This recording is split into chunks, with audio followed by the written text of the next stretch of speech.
Hey Harmonizers, it's time to pick up some more Mustangs. This time we're in Tennessee picking up some Mustangs that are going to be for the South Carolina Tip Challenge, which is a training challenge that we'll be doing, and we're getting 2 Mustangs.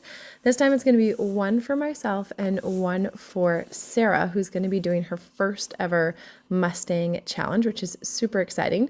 So this part right here is just sorting them and moving them into where they got to go. Those red things are for shade, which I thought is a pretty cool idea. You see those things up at playgrounds and things for children. I thought that's kind of a cool idea to add shade to the pens for the horses, but also kind of gets them used to some flapping tarps and stuff like that. So you kind of get a 2-for-1 deal of some shade protection and some training for your horse.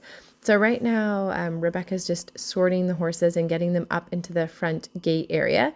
So the black guy is going to be for me, and then the little guy is actually a little liver chestnut. And they're super cute. These guys are both 4-year-old geldings, so we're pretty excited to have them. They're just getting into the chute, and then you shut the door behind them, so that way they're in this smaller area here. So this is the little liver chestnut guy. This is going to be the one that Sarah is going to be working with. He seems a little bit on the smaller side. I'm going to guess maybe 14 hands, but we won't really know until they get to a point where we can measure them.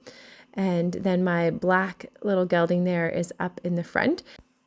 The little chestnut that Sarah's going to be working with, he is what's called facility born. So his mom would have been rounded up as part of one of the wild herd roundups, and then he would have been then born at a facility. So he was not captured wild. He never lived wild, but that doesn't mean that he received training or anything like that. He was still feral, but didn't actually live wild. And then my black Mustang that I have is from Chokecherry, Utah.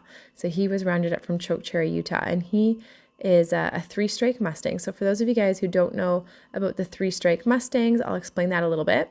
First up, you can see he's super eager to take the grass, which is great because that means that when I go to take the training for him, it's going to be a lot faster and a lot easier.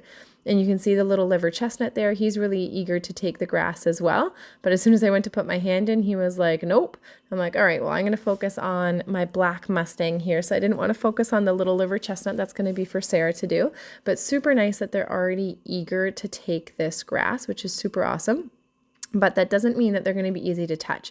And one of the things that can be a little challenging is when you're working with a horse that seems really eager, you can sometimes maybe missteps or go too fast and end up scaring the horse because they're doing so well that you end up spooking them in the process. So you can see that even though he's taking the grass really well, I still have to try to work at getting those touches and for him being comfortable with me touching him. And he's walking away a little bit here because he's a little unsure. So what a 3-strike Mustang means is that normally the way it works when the Bureau of Land Management collects Mustangs, they round them up from the wild herds and they take them to holding facilities, and then the horses are usually offered as part of an auction or a training challenge. And they can be online auctions or they can be in-person events where people can come and choose a Mustang, or training challenges, which is how I get my Mustangs, as different trainers sign up for these challenges, this one being South Carolina, and you get offered a list of horses. It might have like 50 horses on the list, and then you put down who your top 10 are in the order of your preference. And then based on that order of top 10, they figure out who gets what horse, and they try their best to give you a horse that's on your list. And if a horse is not chosen, so let's say there was a horse on that list of 50 horses and nobody picked it, it didn't get assigned to anybody, it would have what's called a strike. Or let's say they were part of an auction or an in-person event where they were offering the horses available for adoption and nobody picked it, they would get a strike. And so that after 3 times of that happening, they would be called a 3-strike horse. And then after that point, they can be what's called sale authority, and they can be sold, and then somebody like me in Canada can take them. Because if they don't have 3 strikes, if they're not a sale authority horse, they have to stay in the USA for an entire year. So for me, being in Canada, that makes it really impossible to take one of those horses because you have to board them for an entire year in the States. So that's really hard to do, or you have to find the time to go down and train them down there. So for me, I can only take what are called 3-strike Mustangs. So sometimes people think that because I do really well in Mustang challenges that I get easy Mustangs and I pick the really quiet ones, when actually I really don't get much choice in my Mustang. So everybody else gets a list of horses. It might have 20 horses, 30 horses, whatever it is, and they all get to choose. I had a selection of 3 horses. There were 3 horses and 3 of us from Canada. So we all had to pick somebody. And the first choice person, her name's Amelia, she ended up picking a buckskin gelding. So she had first pick and chose the buckskin. I had second choice, so I chose the black gelding. He seemed to be a little bit bigger in size, and I thought he's beautiful. And then Sarah had last choice, and she didn't get any choice at all. And so she's got the little liver chestnut there, who's still super cute. And now we're working with those horses.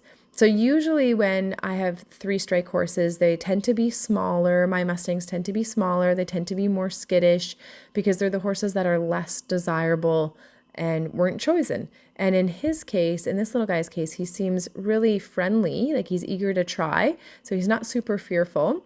And he seems to be a good size, like he seems to be over 14 hands, which for me is a good size Mustang. He might even be like 14 too. You can see the little liver chestnut there is like, please, I'll have some grass. And then he spooked himself a little bit there. So I'm thinking he's a good size, he's a good color, he's friendly, but he does have some scar tissue on his right hind, I believe it is. But he seems to be completely sound, doesn't seem to favor his other leg at all. So whatever it is, it just looks like it's an old injury that healed with a little bit of scar tissue. Not a big deal there. So that's probably why he ended up being a 3-strike horse.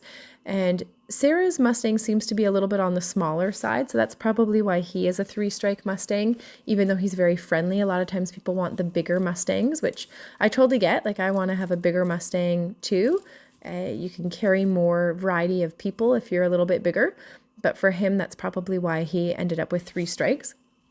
It's definitely odd for sure that he's, 4 years old and facility born and still hadn't found a home until now. But then again, with COVID, there weren't really as many events going on. A lot of Mustang challenges got canceled that year. So he did kind of get an extra year maybe because of that. And he definitely looks on the smaller side. Like, to look at him, I don't think he looks like a 4-year-old, but until we can get him calm enough and gentled enough that a vet can look at him and assess his teeth, we could get maybe a second opinion. But he's written down on the papers as a 4-year-old and he's facility born, so they must know what they're talking about. But he seems to be a little guy. This is a little closer up shot of him coming over to get some grass there. He's super cute. He's got the little Roni nose.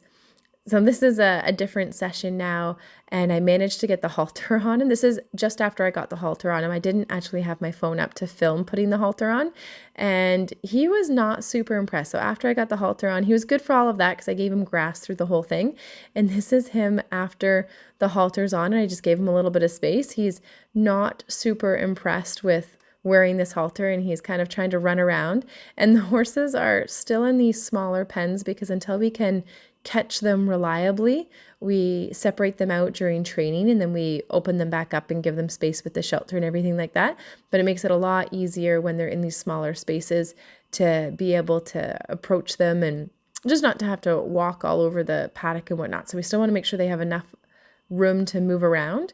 We had a lot of rain, so it's a little bit muddier than in there than I would like it to be. But you can see he's just all full of spice and opinion after getting his halter put on for the first time. So it'll be interesting to see how this goes. I have a feeling that he's going to be rubbing this halter off of his face pretty soon because he keeps coming over, and you can see there he's trying to rub his halter on the green feeder and he's running around. So he did look like a calm, super chill dude, and now we're seeing a little bit of a spicy, opinionated side of him, and it'll be really interesting to see how the next days go. Remember to subscribe and check out harmonyhorsemanship.com for even more learning.